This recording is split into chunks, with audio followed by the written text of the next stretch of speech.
بسم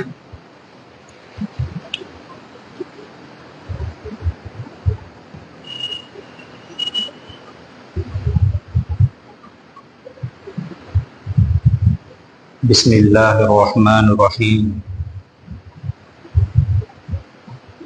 إن الحمد لله نحمده ونستعينه ونستغفره ونعوذ بالله من شرور أنفسنا ومن سيئات أعمالنا من يهده الله فلا مضل له ومن يضلل الله فلا هادي له وأشهد أن لا إله إلا الله وأشهد أن محمدا عبده ورسوله أما بعد فقد قال الله تعالى في القرآن الكريم إن الذين آمنوا وعملوا الصالحات وأقاموا الصلاة وآتوا الزكاة لهم أجرهم عند ربهم ولا خوف عليهم ولا هم يحزنون وقال نبينا صلى الله عليه وسلم بني الإسلام على خمس شهادة أن لا إله إلا الله وأن محمدا عبده ورسوله وإقام الصلاة وإيتاء الزكاة وصوم رمضان وحج البيت لمن استطاع إليه سبيلا சர்வ புகழும் புகழ்ச்சியும் ஏகவல்லவன் அல்லாஹ் ஒருவனுக்கே உரித்தாகட்டும். அல்ஹம்துலில்லாஹ். சாந்தியும் சமாதானமும் இறுதி தூதர் முஹம்மது ஸல்லல்லாஹு அலைஹி வஸல்லம் அவர்கள் மீதும் சத்திய மார்க்கத்தை யாரெல்லாம் நாளை மறுமை நாள் வரைக்கும் பின்பற்ற இருக்கிறார்களோ அவர்கள் அனைவர் மீதும் உண்டாவதாக. அன்பார்ந்த இஸ்லாமிய சகோதரர்களே, ஒரு புனிதமான ஒரு மாதத்தில் நானும் நீங்களும் ஒன்று கூடியிருக்கிறோம். இந்த காலம் வந்தாலேயே அதிகமானவர்கள் கேட்கின்ற ஒரு கேள்வி ரமலான் சம்பந்தமாக கேட்பதோடு இன்னொரு கடமையாகிய ஜகாத் சம்பந்தமாக அதிகமானவர்கள் பல தரப்பு கேள்விகள் கேட்கப்படுகிறதை பார்க்கலாம். அந்த அடிப்படையிலே ஜகாத் என்கின்றது அது எப்படி கொடுக்கப்பட வேண்டும், எந்த சாரார் அந்த இடத்திலே யோசிக்கப்பட வேண்டும், இஸ்லாம் அதிலே வலியுறுத்தியவர்கள் யார் போன்ற விடயங்களை எல்லாம் நாம் தெரிந்து கொள்ள வேண்டிய ஒரு கடமைப்பாடு இருக்கிறது. பொதுவாக ஜகாத் என்கின்ற அந்த சொல்லுடைய அர்த்தத்தை பார்த்தால் மிக முக்கியமான பிரதான 3 அர்த்தங்கள் கொடுக்கப்படுகிறது. ஒன்று அத்தஹாரா, சுத்தப்படுத்துதல் என்கின்ற அர்த்தம் அந்த இடத்தில் ஜகாத் என்கின்ற பதத்துக்கு வேடுக்கு இருக்கிறது. அதன் மூலம் உங்களுடைய சொத்துக்கள் சுத்தப்படுத்தப்படுகிறது என்கின்ற அர்த்தம் அந்த இடத்தில் வருகிறது. இரண்டாவது அந்நுமு, ஜகாத் என்றால் வளருதல், வளர்ச்சி என்கின்ற மானா. நீங்கள் ஜகாத்தை உங்களுடைய சொத்திலிருந்து கொடுத்தாலும் அது குறையாது, அதிகரிக்கும் என்கின்ற மானா அர்த்தம் அந்த இடத்தில் இருக்கிறது. மூன்றாவது அஸ்யாதா, நுமு என்றால் வளர்ச்சி என்று சொல்லப்படும், ஜியாதத் என்று சொன்னால் அதிகரித்தல் என்று சொல்லப்படும். இந்த 3 அர்த்தங்கள் கொண்டதாகத்தான் ஜகாத் என்கின்ற அந்த சொல் இருக்கிறது. மார்க்கத்திலே ஜகாத் என்றால் என்ன என்று பார்த்தால், அல்லாஹ்வுடைய இஸ்லாம் மார்க்கத்திலே கூறப்படுகிறது, ஜகாத் என்கிறது மிக்தாரும் மினல் மால், ஒரு அளவிடப்பட்ட ஒரு சொத்தை உங்களுடைய சொத்திலிருந்து வெளியெடுத்து ஏழைகளுக்கு கொடுத்தல். அதிலே 2 நிபந்தனைகள் உள்ளடங்கப்படுகின்ற நேரத்தில் அதற்கு ஜகாத் என்று சொல்லப்படும் தெளிவான விளக்கத்தை நான் திறந்து கூறுகிறேன். அல்லாஹ்வுடைய தூதர் ஸல்லல்லாஹு அலைஹி வஸல்லம் அவர்கள் கூறுகிறார்கள், இஸ்லாம் என்கின்ற அந்த மார்க்கம் 5 அடிப்படையில் தான் கட்டப்பட்டிருக்கிறது. அதில் லா இலாஹ இல்லல்லாஹ் முஹம்மது ரசூலுல்லாஹ் என்கின்றது ஒரு தூண் என்கிறதை போன்று, நோன்பு பிடிக்கிறது ஒரு தூண் என்கிறதை போன்று, ஜகாத் கொடுக்கிறது மிக கடமையான ஒன்று. இவற்றை எவர்கள் மறுக்கிறார்களோ அவர்கள் முஸ்லிம்களாக இருக்க முடியாது. எப்படி தொழுகையை மறுத்தால் அல்லது தொழாமல் இருந்தால் முஸ்லிம் அல்லையோ, அதே போன்று ஜகாத்தை மறுத்தால் அல்லது கொடுக்காமல் இருந்தால் கொடுக்கக்கூடிய மனப்பாங்கு அற்றவர்களாக இருந்தாலும் அவர் முஸ்லிமாக இருக்க முடியாது என்கின்ற அடிப்படையை நீங்கள் விலகிக் கொள்ள வேண்டும். அன்பார்ந்த இஸ்லாமிய சகோதரர்களே, இந்த ஜகாத் எப்போது கடமையாகும்? இந்த ஜகாத் எப்போது கடமையாகும் என்று பார்த்தா, எப்போதெல்லாம் அந்த ஜகாத்திலே மிக முக்கியமான 3 நிபந்தனைகள் வருகிறதோ அந்த நேரத்தில் ஜகாத் கடமையாகும். முதலாவது நிபந்தனை, ஜகாத் கடமையாகுவதற்கான முதலாவது நிபந்தனை, உங்களிடம் இருக்கக்கூடிய அந்த பணம் அல்லது வியாபாரம் செய்யக்கூடிய அந்த பொருள் உங்களுடைய கைக்கு வந்ததன் பின்னால் 1 வருடம் பூர்த்தியாக இருக்க வேண்டும். உதாரணமாக, உங்களிடத்திலே வியாபார பொருள் ஒரு கடை ஒன்றை நீங்கள் இன்றைக்கு தொடர்ந்தீர்கள்.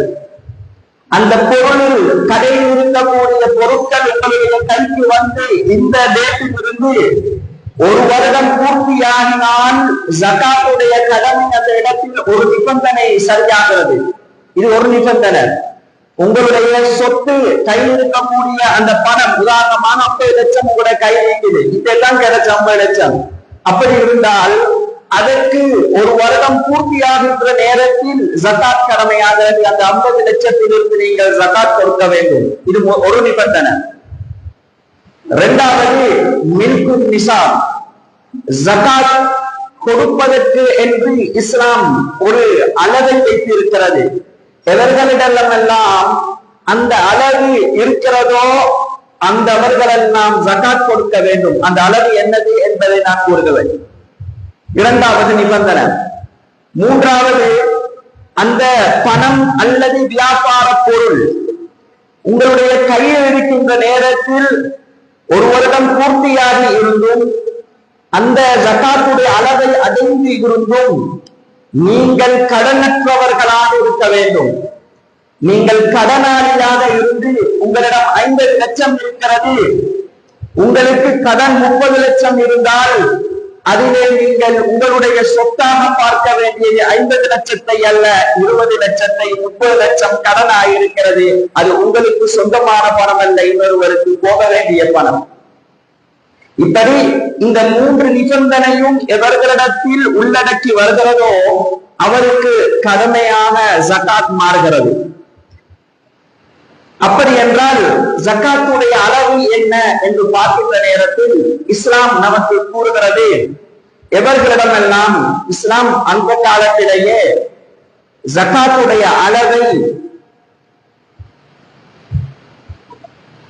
பணத்தை வைத்து கூறவில்லை. ஜகாத்துடைய அளவை வெள்ளியையும் தங்கத்தையும் வைத்துத்தான் அளவை கூறினார்கள், கூறியிருக்கிறது இஸ்லாம். பணத்தின் பொறுமதி வீக்கம் அல்லது குறைவு வீழ்ச்சி வரலாம், இதிலே வருவது குறைவு, காலத்துக்கு ஏற்ப இதனுடைய பொறுமதி அதிகரித்து கொண்டு செல்லும். அந்த அடிப்படையில் எவர்களிடத்திலே எல்லாம் 85 கிராம் தங்கம் இருக்கிறதோ, 85 கிராம் தங்கம் இருக்கிறதோ அல்லது தங்கத்துக்கு பொறுமதியான பணம் இருக்கிறதோ அல்லது 85 கிராம் தங்கத்துக்கு பொறுமதியான வியாபார பொருள் இருக்கிறதோ அவர்களுக்கு முன்னால் கூறிய அந்த நிபந்தனைகள் உள்ளடக்கி வந்தால் அவர் ஜகாத் கொடுக்க வேண்டும். இன்றைய விலைப்படி 1 கிராம் 50,000 ரூபாய் என்றால் இன்றைக்கு கிட்டத்தட்ட 50,000 ரூபாய் 24 கேரட். நாம் அதைத்தான் பார்க்க வேண்டும். அப்ப இன்றைக்கு விலைப்படி 50,000 ரூபாய் 1 கிராம். ஒரு பவுன் 8 கிராம் 40,000 ரூபாய்.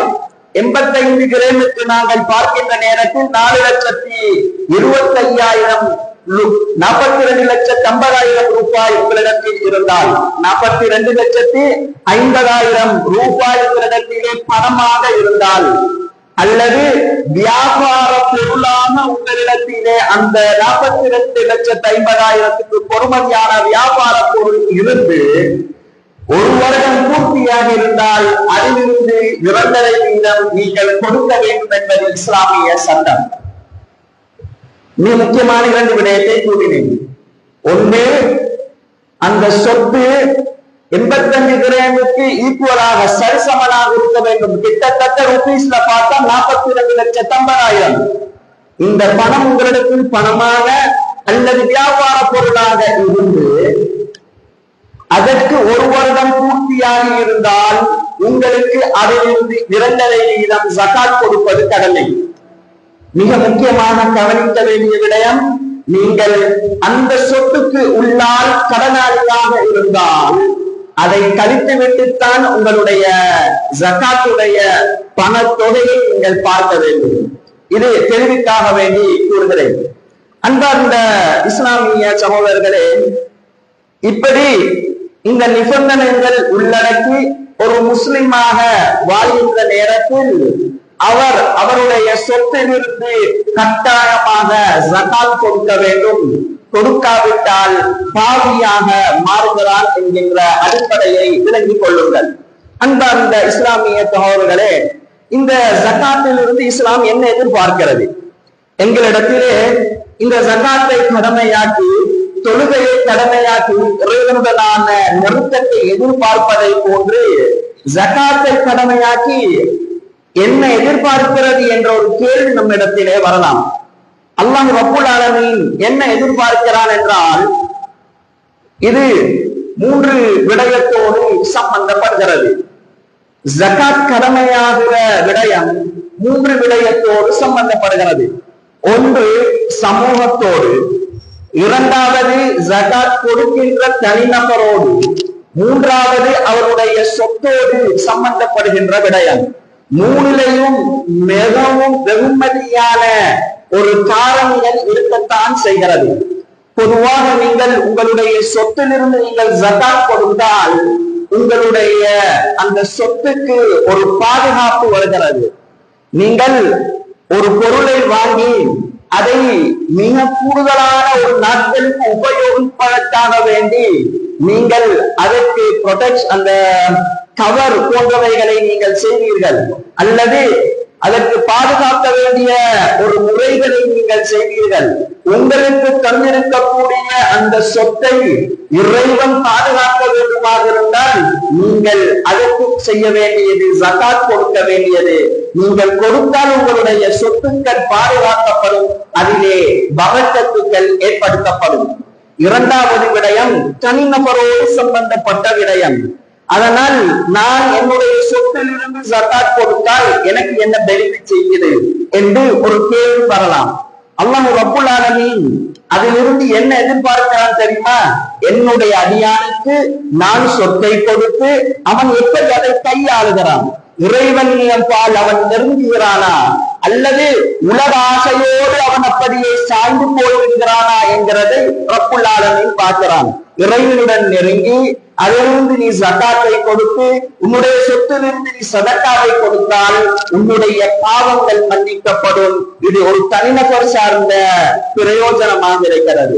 மூன்றாவது சமூகத்தோடு தொடர்பு வரக்கூடிய ஒரு பிரயோஜனம் ஜகாத்தில் இருக்கிறது. அந்த ஊரிலே இருக்கக்கூடிய பணம் படைத்தவர்கள் அவருடைய சொத்திலிருந்து ஊரில் இருக்கக்கூடிய ஏழைகளுக்கு கொடுக்கின்ற நேரத்தில் அவர்களுக்கு இடையிலான ஒரு தொடர்பு, இஸ்லாமிய தொடர்பு உருவாக்கப்படுகிறது. அதே போன்று அவர்கள் ஏழைகள் பணக்காரர் மீது இருக்கக்கூடிய பொறாமை, அவர்கள் அதிலே ஏற்றம் கொள்ளக்கூடிய சொத்துக்களை பார்த்து இவரிடத்தில் இவ்வளவு சொத்து இருக்கிறது என்று ஏற்றம் கொள்ளக்கூடிய தன்மைகள் எல்லாம் இல்லாமல் போகிறது. இது சமூக மட்டத்திலே கொடுக்கப்படுகின்ற நேரத்தில் கிடைக்கப்படக்கூடிய மிகவும் வெகுமதிகள். இது சரி. இந்த ஜகாத்தை யாருக்கு கொடுப்போம்? நான் சின்ன வயசிலேயே பாடமாக்கி வச்சிருக்கக்கூடிய ஆட்கதான், ஆனா அவங்க யாரு என்பதை விளங்காம இருக்கிறோம். ஃபகீர் என்றால் ஏழை என்று தெரியும், அதை எப்படி அடையாளம் கண்டது? மிஸ்கின் என்றால் தேவை உள்ளவர் என்று தெரியும், எப்படி அடையாளம் கண்டது? என்றால் தெரியும் எப்படி இந்த காலத்திற்கு பொருந்தும் விதத்தில் எப்படி யோசிக்கிறது என்பது அதிகமானவர்கள் சிந்திக்காமல் தான் இருக்கிறார்கள்.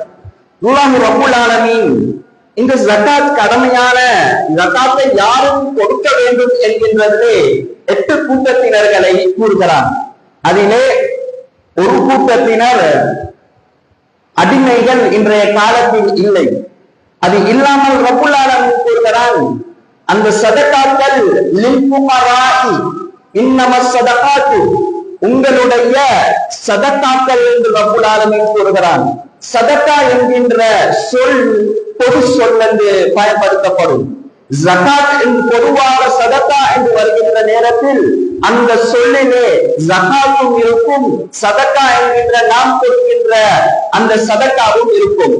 இதிலே ரப்பல் ஆலமீன் கூறுகிறான், இன்னமஸ் ஸதகாத்து, சதகாக்களை பொறுத்த மட்டில் அப்படி என்றால் இந்த இடத்திலே ஜகாத் கடமையாக கொடுக்க வேண்டியது. ஜகாத்தை ரப்பல் ஆலமீன் கூறுகிறான் லில் ஃபுகராஇ, 8 கூட்டத்தினரை மத்திட்டு கூறுகிறான், இவர்களுக்கு மாத்திரம்தான் கொடுக்க வேண்டும். அப்படி என்றால் இவர்கள் அல்லாதவர்களுக்கு நீங்கள் கொடுத்தால் உங்களுடைய ஜகாத் நிறைவேறாது என்கின்ற அடிப்படையை ரப்பல் ஆலமீன் அல் குர்ஆனிலேயே கூறுகிறான். அவர்களில் ஒரு கூட்டத்தினர் அல் ஃபுகரா, தேவை உள்ளவர்கள். ஃபகீர் என்றால் யார்? ஒரு நேரம் உண்ணுவார், மற்றைய நேரத்துக்குரிய அந்த செலவோ அல்லது உணவை வாங்குவதற்குரிய வசதியோ இல்லாமல் இருக்கும். ஒல் மசாக்கின், மிஸ்கின்கள். மிஸ்கின்கள் என்கின்ற நேரத்தில் அவர்களுக்கு தற்பொழுதும் அல்லது அதற்கு பின்னால் நடக்கக்கூடிய தேவைகளுக்கும் வசதிகள் இருக்காது. ஏதாவது கிடைத்தால் அவர்கள் அனுபவித்து இருப்பார்கள், மற்றையவே ஒரு வசதியுமே அவர்களுக்கு இருக்காது. இப்படிப்பட்டவர்கள் ஒரு சில வேளையில் பேரும் சமனாகவும் வரலாம்.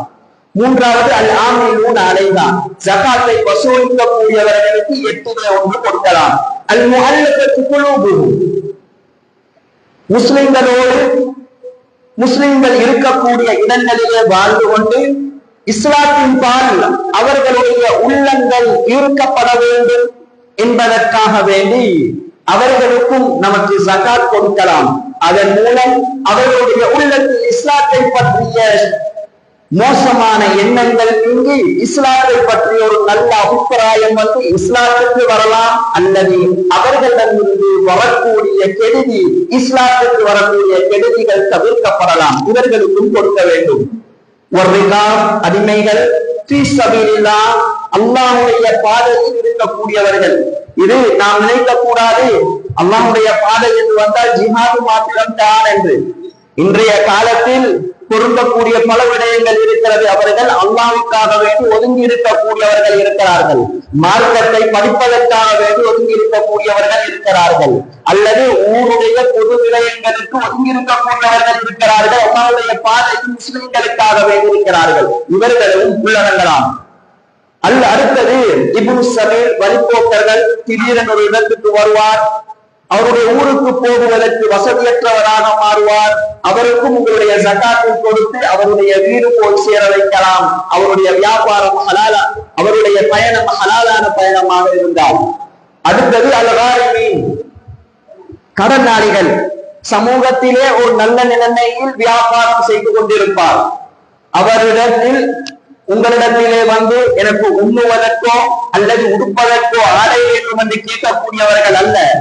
ஏதோ வியாபாரத்தில் அல்லது அவருடைய வாழ்க்கையில் ஏற்பட்ட திடீர் மாற்றம், கடனாளியாக பெரிய ஒரு கடன் சுமையை சுமந்து கொண்டிருப்பார். இவருடைய சுமையை உங்களுக்கு குறைத்து கொடுக்கலாம் உங்களுடைய ஜகாத்தில் இருந்து. இந்த கூட்டத்தினருக்குத்தான் ஜகாத் விநியோகிக்கப்பட வேண்டும் என்று இஸ்லாம் எதிர்பார்க்கிறது.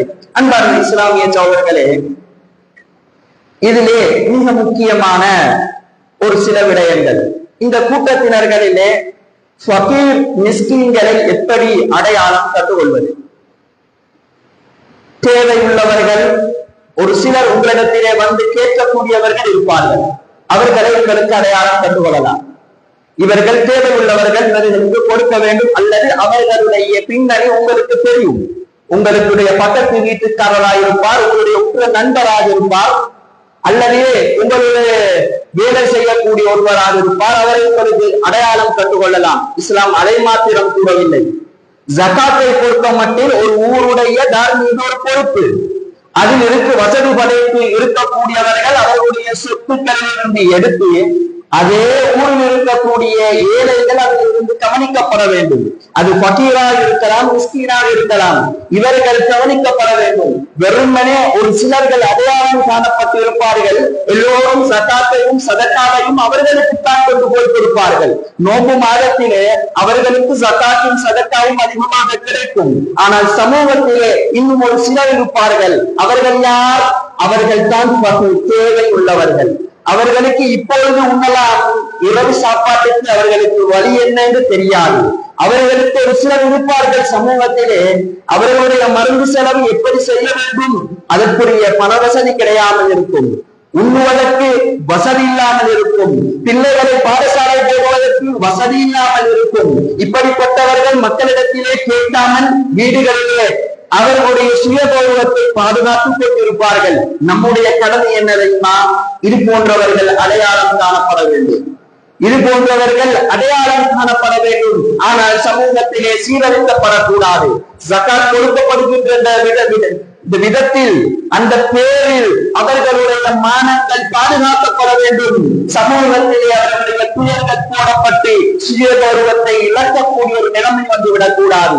நீங்கள் அந்த நேரங்களிலே ஒரு பாமசிக்கு போங்கள், போய் சற்று கொஞ்சம் ஓரமாகி உங்களுடைய அந்த லிஸ்ட பார்த்து கொண்டிருங்க. ஒரு சிலர் வருவார்கள், வந்து அவருடைய கையில் இருக்கக்கூடிய துண்டை காட்டி இதற்கு எவ்வளவு போகும் என்று கேட்பார்கள். அவர்கள் கூறுவார்கள், இதுல எழுதப்பட்டிருக்கிறது 4 நாளைக்கு இந்த நோய்க்காக வேண்டி குடிக்க வேண்டும், 1500 ரூபாய் வரும். அவர் கேட்பார், இன்றைக்கு மட்டும் இந்த நேரத்துக்கு மட்டும் குடிப்பதற்கு எடுத்தால் எவ்வளவு வரும் என்று கேட்பார். 500 ரூபாவா? 500 கையில 300 இருக்குது, இதுல முக்கியமான மருந்தை மட்டும் தாங்க என்று கேட்டா இவங்க தான் உங்களுடைய ஜகாத்துக்கு தகுதியானவர்கள். இவர்களை தான் தேட வேண்டும் என்று இஸ்லாம் கூறுகிறது. இது நானும் நீங்களும் வாழக்கூடிய நாடு, நீங்களும் வசதி படைத்த நாடுகள் அல்ல, எல்லா வர்க்கத்தினர்களும் கலந்து வாழக்கூடிய நாடு. இவர்களை நீங்கள் இனம் காணுங்கள். அவர்கள் தான் தகுதியானவர்கள். அவர்களுக்கு இவரிடத்திலே கேட்டு அந்த மருந்தை வாங்கலாம், செய்ய மாட்டார்கள். இவர்கள் நீங்களுடைய ஜகாத்தில் தேடப்பட வேண்டும். நீங்கள் ஒரு கடைக்கு, சில்லற கடைக்கு நீங்கள் போவீர்கள், அவருடைய வீட்டுக்கு தேவையான சீனி, அரிசி, பருப்புகளை எடுத்துவிட்டு கல்குலேட் பண்ணி கூட்டி பார்ப்பார். கையில் இருக்கக்கூடிய நாள் சம்பளம் 3000, அதில் 1500க்குத்தான் வாங்க முடியும். வீட்டில் இருக்கக்கூடிய குழந்தைகளுக்கு மருந்து செலவு, பாடசாலை செல்வதற்கான செலவு, இவைகள் எல்லாம் இருக்கிறது. எனவே 500, 1500 தாண்டினால் என்னுடைய பட்சத்திற்கு மேலால் போகுது. அப்படியா? இதை வைத்திருங்கள், சீனியும் பருப்பும் அரிசியும் மட்டும் போதும் என்று அதை வைங்கள் என்று போகின்ற நேரத்தில் நீங்கள் அந்த இடத்தில் இருப்பீர்கள். அவர்களை நீங்கள் இனம் காணுங்கள். அவர்கள் தான் உங்களுடைய ஜகாத்துக்கு சில வேளை தகுதியானவர்களாக இருப்பார்கள். தேடி போடுங்கள். அவர்கள் என்ன செய்கிறார்கள், அவர்களுடைய வருமானம் என்ன என்பதை எல்லாம் பார்க்க வேண்டிய கடமை இருக்கிறது. அல்லாஹ்வுடைய தூதர் ஸல்லல்லாஹு அலைஹி வஸல்லம் அவர்கள் கூறுகிறார்கள், முஆத் ரலியல்லாஹு அவர்களை யமன் பிரதேசத்துக்கு அனுப்புகிறார்கள். மதீனா வெற்றி கொள்ளப்பட்டு மக்காவெல்லாம் வெற்றி கொள்ளப்பட்டு வருகின்ற அந்த காலம், நபிகளார் முஆதை யமன் பிரதேசத்துக்கு அனுப்புகின்ற நேரத்தில் அல்லாஹ்வுடைய தூதர் கூறுகிறார், யா முஆத், முஆதே, அவர்களை நீங்கள் லா இலாஹ இல்லல்லாஹ் முஹம்மது ரசூலுல்லாஹ் என்ற கலிமாவின் பக்கம் நீங்கள் அழையுங்கள். அழைத்து நோன்பு கடமையாக்கப்பட்டிருக்கிறது, தொழுகை கடமையாக்கப்பட்டிருக்கிறது என்பதெல்லாம் கூறிவிட்டு ஜகாத்தும் கடமையாக்கப்பட்டிருக்கிறது. வாடே, அவர்களுக்கு நீங்கள் அறிவியுங்கள். எப்படி அறிவிக்க வேண்டும் தெரியுமா? எப்படி செய்ய வேண்டும் தெரியுமா? அவர்களிடத்தில் இருக்கக்கூடிய செல்வந்தர்கள் இருப்பார்கள், அவர்களுடைய சொத்தில் இருந்துதான் நீங்கள் எடுக்க வேண்டும். وَيُعْتَرِفُ بَرَائِهِ அதே ஊரில் இருக்கக்கூடிய ஃபகீர்கள் தேவை உள்ளவர்களுக்கு தான் கொடுக்க வேண்டும். நீங்கள் ஒரு இடத்தில் சம்பாத்தியம் செய்கிறார்களா இருந்தால் அந்த ஊரில் நீங்கள் ஜகாத் கொடுக்க வேண்டும். அதை வெளியூருக்கு கொடுக்கின்ற நேரத்தில் உங்களிடமிருந்து நீங்கள் அவர்களிடமிருந்து பிரயோஜனம் பெற்று அந்த ஊருக்கு அநியாயம் செய்துவிடக் கூடாது. அந்த ஜகாத் வெளிக்கு போகின்ற நேரத்தில் ஒரு கூட்டத்தினர் தமிழானவரால் அந்த ஊரில் இருந்து அவர்கள் அதில் அநியாயம் இழைக்கப்படக்கூடாது என்கின்ற அடிப்படையை நீங்கள் விளங்கிக் கொள்ளுங்கள். அன்பாகிய தோழர்களே, நாம் வரக்கூடிய ஊரிலே எங்களுக்கு என்று மிக முக்கியமான 3 சொத்து இருக்கிற 3 பாடசாலைகள். அந்த பாடசாலையிலே கல்வி படித்து கொடுக்கக்கூடிய ஆசிரியர்கள் இருக்கிறார்கள். அவர்களிடம் சற்று அனுப்பி கேளுங்கள். ஒரு விடயத்தை கூறுகிறேன், இது வெளியூர்களிலே நடந்ததல்ல, நம்முடைய இந்த ஊரிலே நாம் படித்த பாடசாலைகளில் நடந்த விடயத்தை கூறுகிறேன். 5ஆம் வகுப்புக்கு கீழாக இருக்கக்கூடியவர்களுக்கு உணவு, காலை உணவு இலவசமாக கொடுக்கப்படுகிறது. அதிலே ஒரு பிள்ளைக்கு கொடுக்கப்பட்ட அந்த காலை உணவுல அரைவாசை சாப்பிட்டு விட்டு டீச்சரிடம் கேட்கிறார், நான் தாத்தாவை கொஞ்சம் பார்த்துட்டு வாரேன், கையில பசிக்குது. போறீங்க, தாத்தா பசியில இருக்கிறாரு, நாங்க இதைக்கு தின்னாம வந்தோம், வசதி இல்ல, வீட்டில் ஒன்றும் இல்ல, தண்ணியை குடிச்சிட்டு பிரேட்டியை குடிச்சிட்டு அப்படியே வந்துவிட்டோம். இவைகளெல்லாம் உங்களுடைய சட்டாத்திலே இடம் காணப்பட வேண்டும். அந்த இலவசமாக கொடுக்கப்படக்கூடிய உணவு அந்த தாத்தாவுக்கு கொடுக்கப்படும் என்றால், அதே நேரத்தில் உங்களுடைய குழந்தைக்கு அந்த காலை உணவுக்கு நீங்கள் என்ன தேவை என்று அவர்களுக்கு ஆப்ஷன் கொடுக்கப்படுகின்ற ஒரு காலத்தில் நாம் நீங்களும் வாழ்ந்து கொண்டிருக்கிறோம். செய்வது பிழை அல்ல, ஆனால் ஏழைகள் புறக்கணிக்கப்பட்டு இப்படி செய்கின்ற ஒரு வாழ்க்கை இஸ்லாம் நமக்கு காட்டித் தரவில்லை. இறைவன் உனக்கு அள்ளித் தந்த அந்த சொத்தில் இருந்து நீங்கள் இது போன்ற விடயங்களை புறக்கணிக்கின்ற நேரத்தில், சிந்திக்காமல் வாழ்கின்ற நேரத்தில் அள்ளித் தந்த சொத்தை அப்படியே முறுக்கி குடித்தால் என்னுடைய நிலைமையும் உங்களுடைய நிலைமையும் நாளை இது போன்று மாறிவிடும் தோழர்களே. இறைவன் சோதிப்பான். அந்த செல்வத்தை நினைத்தவனுக்கு நினைத்தவனை கொடுப்பான். நினைத்தால் இறுக்கி கொடுத்தால் நம்முடைய நிலைமை தலைமுத்தானமாக இருக்கும் தோழர்களே. அன்பார்ந்த இஸ்லாமிய சோழர்களே, உங்களுடைய அந்த ஜகாத் இருக்கிறதே சமூகத்திலே அது தகுதியானவர்கள் இனம் காணப்பட வேண்டும். ஊர்களிலே கணவனை இருந்தவர் விதவைகள் இருப்பார்கள், எதிர்கள் உங்களுடைய ஊரில் இருப்பார்கள். யார் அவர்களுக்கு ஒரு இன்கம் இருக்கிறதா, வருவாய் இருக்கிறதா என்பதை நீங்கள் பார்க்க வேண்டிய கடமை இருக்கிறது.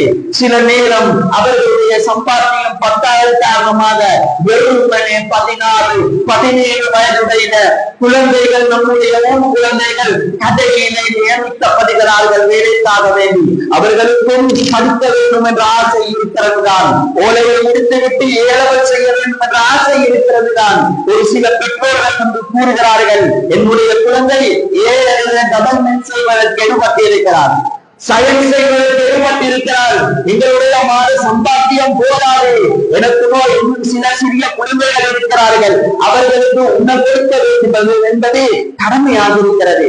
இவருக்கு படிப்பதற்கு செலவழித்தால் நம்முடைய நாளாந்த தேவைகள், உண்ணுகின்ற தேவைகள் கேள்விக்குறியாக மாறுகிறது. எனவே ஒரு குழந்தை உங்களுடைய ஜகாத் புறக்கணிக்கப்பட்டதனால் மேற்படிப்பை தொடராமல் கடையில் நியமிக்கப்படுகிறார்கள். நாளை தர்காவிலே படித்த ஒரு சமூகம் உருவாகாமல் இருப்பதற்கு காரணம் ஜகாத் கொடுப்பதற்கு தகுதியானவர்கள், சரியானவர்களை இனம் காணாமல் இருந்தது என்பது ஒரு காரணமாக வாழும். அதற்குரிய குற்றவாளியாக நாம் மாறலாம். சிந்திக்க கடமைப்பட்டிருக்கிறோம். ஜகாத் என்பதை ஒரு சாதாரண கடமை அல்ல, ஒரு சமூக கடமை. சமூகத்தில் எப்படி கொடுக்க வேண்டும் என்பதை ஒரு தூர நோக்கி சிந்தனையோடு ஊரிலே சிந்திக்கப்பட வேண்டிய ஒரு விடயமாக இருக்கிறது தோழர்களே. நம்முடைய இந்த மஸ்ஜிதிலிருந்து கூட்டு ஜகாத்திலிருந்து பிரயோஜனம் தரக்கூடியவர்களுடைய பட்டியலை நீங்கள் கூறினால் அதிகமானவர்கள் இருக்கிறார்கள். ஈஸ்டர் யூனிவர்சிட்டிக்கு எடுக்கப்பட்டவர்கள் அதிகமானவர்கள் இருக்கிறார்கள். அவர்களுக்கு இந்த ஜகாத் கொண்டு போய் சேர்க்கப்படாவிட்டால் அவர்களுடைய நிலைமை என்ன தெரியுமா? போக்குவரத்து செலவு 2000, 3000 ரூபாவாக மாறுகிறது. முடியாது, காண முடியாது. அவர்களுடைய மாத செலவு அது இல்லாமல் வேற துணித்தளிப்பது அல்லது வேற வேறு விடயங்களுக்கு தேவையான விடயங்களை வாங்குவதற்கு வசதி கிடையாது. இந்த ஜகாத் அவர்களுக்கு போகாமல் இருந்தால் அவர்கள் வீட்டிலே ஏழைகளாக வறுமையை சுமந்தவர்களாக அப்படியே உட்கார வைக்கப்படுகிறார்கள். நாளை தர்கா நகரில் ஒரு சம்பவம் வறுமையை குடும்பம் சந்ததி சந்ததியாக சுமந்த ஒரு குடும்பமாக மாறுகிறது. அதற்கு குற்றவாளியாக நாமும் நீங்களும் மாறிக்கொண்டிருக்கிறோம். அந்த இஸ்லாமிய சோழர்களே, மிகவும் கவலைக்குரிய ஒரு சில விடயங்களை கூறுகிறேன். நம்முடைய பாடசாலைகளிலே மிகவும் கவனிக்கப்பட வேண்டிய ஒரு விடயம், ஹவுஸ் மீட்டிங் ஸ்போர்ட் மீட்டிங்கள் ஒரு ஹவுஸை கட்டுகிறார்கள். 2 லட்சம் கெட்டி 3 நாள்களை கெட்டி அதற்குரிய மாசம் நாம் போடப்பட்டு முடிகின்ற நேரத்தில் எரிக்கப்படுகிறது 2 லட்சம். அதே 40 குழந்தைகளுக்கு இஸ்லாம் இல்லாமல் சப்பாத்து இல்லாமல் அதே பாடசாலையில் வரக்கூடியவர்கள் இருக்கிறார்கள்.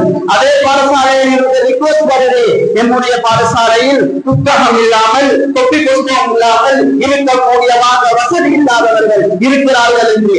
பாடசாலையில் அதே பாடசாலையிலே ஷூ போடுவதற்கு சப்பாத்து போடுவதற்கு வசதி இல்லாத ஏழை குழந்தைகள் இருக்கிறார்கள். அவர்களுக்கு அதை பிரித்து ஒருவருக்கு 5000 ரூபாய் என்று நீங்கள் வாங்கி கொடுத்தால் வறுமையுடைய தேவைகள் நீங்கி இருக்கும். வீண்விரயம் செய்யாதீர்கள். ஒரு சில பேர் உங்களிடத்திலே வந்து பணம் கேட்கலாம். நீங்கள் கண்ட வீட்டிலே நீங்கள் செலவழிக்க முடியாது. உங்களுக்கு ஒரு பொறுப்பு இருக்கிறது. உங்களுடைய சொத்தை நீங்கள் தகாத முறையிலே மார்க்கம் தடுத்த முறையிலே அனுமதிக்காத முறையிலே நீங்கள் செலவழித்தால் ரப்புல் ஆலமீன் உன்னிடம் இருக்கக்கூடிய சொத்தை பிடிங்கி விடுவான். அறிந்து கொள்ள வேண்டிய ஒரு விடயம் சமூக மட்டத்திலே நடக்கிறது. இதை பற்றி கேட்காமல் பேசாமல் அந்த பாடசாலை ஆசிரியர்களோ அல்லது மூத்த எமது உறவுகளோ அப்படியே இருக்கிறார்கள் என்று சொன்னால் நாளை தலைமுறை சரியானவர்களாக இருக்க வேண்டுமாக இருந்தால் சிந்திக்க வேண்டும். நம்முடைய ஜகாத்தில் அவர்கள் கவனிக்கப்பட வேண்டும். தோழர்களே, அன்பார்ந்த இஸ்லாமிய சகோதரர்களே, அதிலே ஜகாத் கொடுப்பதற்கு மிகவும் தகுதியான இன்னொரு கூட்டத்தினர்கள் விரிவாக பார்க்க வேண்டிய ஒரு கடமை இருக்கிறது. அவர்கள் தான் யார் என்றால் நான் ஆரம்பத்திலே கூறியவர்கள். அவர்கள் இடமிருந்து அவர்கள் முஸ்லீம் அல்ல, அவர்கள் முஸ்லீம் அல்ல, ஆனால் ஜகாத் கொடுக்க வேண்டும். ஏனென்றால் அவர்களின் மூலம் அவர்களை உள்ளத்தை பக்குவப்படுத்தி உள்ளத்தை இஸ்லாத்தின் பால் அழைத்து நல்ல எண்ணங்களை உருவாக்கி இஸ்லாத்தின் பால் அழைக்க வேண்டும். அல்லது நாம் வாழக்கூடிய சூழலிலே முஸ்லிம்கள் பரவலாக வாழ்ந்து அவர்களோடு சேர்ந்து அந்நியவர்கள் வாழ்ந்து கொண்டிருக்கிறார்கள். அவர்களுக்கு இஸ்லாத்தை பற்றி, நம்முடைய பள்ளிகளை பற்றி, நம்முடைய தொழுகையை பற்றி, நம்முடைய இபாதத்களை பற்றி ஒரு நல்ல அபிப்பிராயம் ஏற்படுத்த வேண்டும். அதன் மூலம் அவர்களிடமிருந்து வரக்கூடிய கெடுதிகள் தடுக்கப்பட வேண்டும். நாளை நீங்கள் அவர்களுடைய பள்ளிவாயல்களுக்கு அழைத்து, இது ஒரு சில இடங்களிலே நடந்து கொண்டுதான் இருக்கிறது, சொல்லி ஒரு புரோகிராம் நடத்துவார்கள். அவர்களை உள்ளுக்கு வர வைத்து நாம் என்ன செய்கிறோம், என்ன நாம் போதிக்கிறோம், முழு எடுத்துக்கொண்டு சுத்தமாக நாம் உள்ளுக்கே வருகிறோம், இறைவனுக்கு முன்னால் இருக்கின்றோம் என்கின்றதை காட்டுவதற்காக அவர்களுடைய உள்ளத்திலே நாம் கூறுகிறோம். இதிலே வேறு விடயங்கள் சொல்வது கிடையாது. நாவல்களை புறக்கணித்தவர்கள் என்று கூறுவது கிடையாது. இறைவனுடனான ஆன்மீக தொடர்பை ஏற்படுத்துகிறது என்பதை நீங்கள் கூறுகிறீர்கள். நாம் என்ன செய்கிறோம்? தொழுகிறோம், ஜகாத் கொடுக்கிறோம். ஏன் கொடுக்கிறோம்? இதுதான் காரணம். நோன்பு பிடிக்கிறோம், என்ன காரணம்? அதிலே பல பிரயோஜனங்கள் எல்லாம் கூறுகின்ற நேரத்தில் அவர்கள் யோசிக்க ஆரம்பிப்பார்கள். நம்முடைய இஸ்லாம் அவர்களுக்கு போய் சேரவில்லை. இஸ்லாம் பெயர்கள் முகமது, அப்துல்லா, இஸ்ஹாக், இஸ்மாயில் என்கின்ற பெயர்கள் தான் போய் சேர்ந்திருக்கிறதே தவிர இஸ்லாமிய விடயம் முஸ்லிம்கள் என்ன செய்கிறார்கள் என்பது போய் சேரவில்லை. நானும் நீங்களும் அதை கூறவும் இல்லை. அதை கூறினால் நம்முடைய வியாபாரத்திற்கு ஆபத்து என்று விட்டுத்தான் இருக்கிறோம். மறுமையோடு இருக்கிறது. தோழர்களே, பள்ளி வாயிலிருந்து அழைத்து அவர்களுக்கு கற்றுக் கொடுங்கள். தேவையா? பள்ளி வாயிலிருந்து அவர்களுக்கு தேவையான உணவு வசதிகளை ஏற்படுத்துங்கள். உங்களுடைய சர்மத்தின் மூலம் ஏற்படுத்தலாம். ஏற்படுத்தி அவர்களுடைய உள்ளத்தில் இஸ்லாத்தை பற்றிய நல்ல நம்பிக்கை ஏற்படுத்துவதற்கு இன்றைய காலத்திற்கு தேவையான ஒரு விடயமாக இருக்கிறது. அன்பார்ந்த இஸ்லாமிய சோழர்களே, மற்றைய விடயம்தான் ஜகாத் தகுதியானவர்களிலே ஒரு சாரார் நாம் குறுகிய ஒரு சிந்தனையில் இருக்கக்கூடிய ஒரு சாரார். அவர்கள் யார் என்றால் அல்லாஹ்வுடைய பாதையில் இருக்கக்கூடியவர்கள் என்று சொன்னால் நம்முடைய சிந்தனைக்கு வருகிறதெல்லாம் எவர்களெல்லாம் ஜிஹாதில் இருக்கிறார்களோ அவர்கள் தான் நம்முடைய சிந்தனைக்கு வருகிறது. ஆனால் அந்த அர்த்தத்துக்கு அப்பால் நாம் வாழ்கின்ற சிறுபான்மை இந்த முஸ்லிம்களாக வாழ்கின்ற நாட்டிலே இதிலே அடங்கக்கூடிய அதிகமானவர்கள் இருக்கிறார்கள். சில மதரசாக்களிலே ஓடக்கூடிய சகோதரர்கள் சகோதரிகள் இருக்கிறார்கள். இஸ்லாமிய பொது விடயங்களிலே ஈடுபடக்கூடியவர்கள் சமூகத்திலே இருக்கிறார்கள்.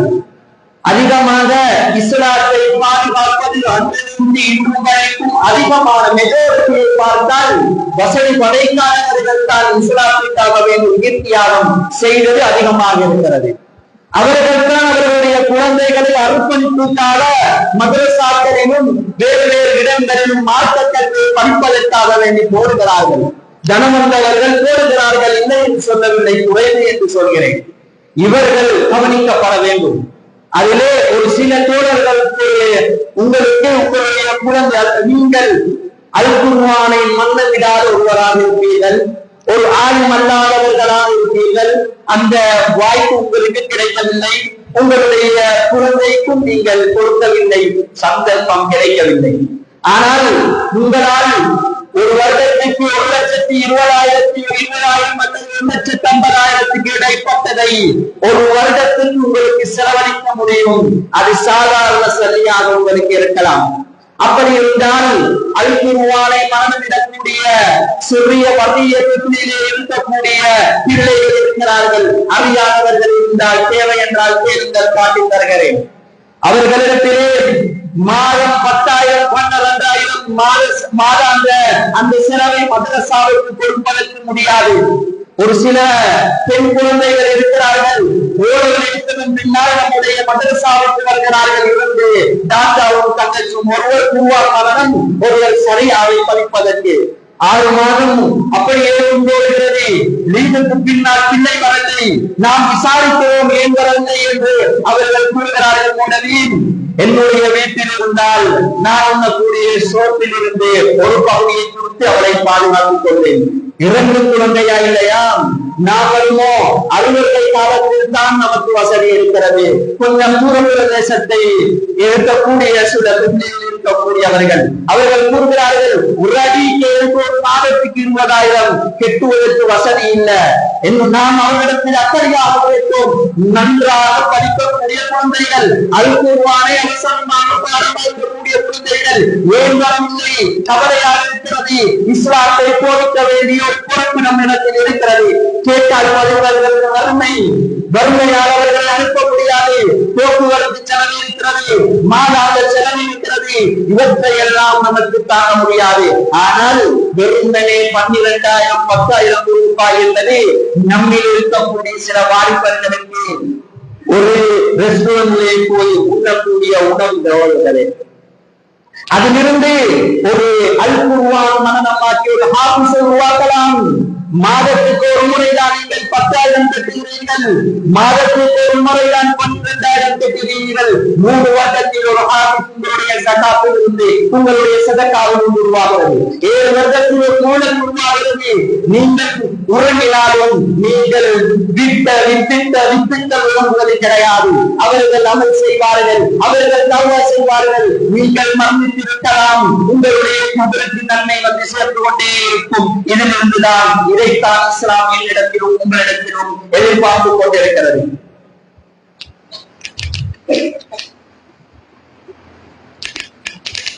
அல்ஹம்துலில்லாஹ் வஸ்ஸலாத்து வஸ்ஸலாமு அலா ரசூலில்லாஹ் முஹம்மது இப்னு அப்துல்லாஹ் வ அலா ஆலிஹி வ ஸஹ்பிஹி அஜ்மஈன். அம்மா பஅத்.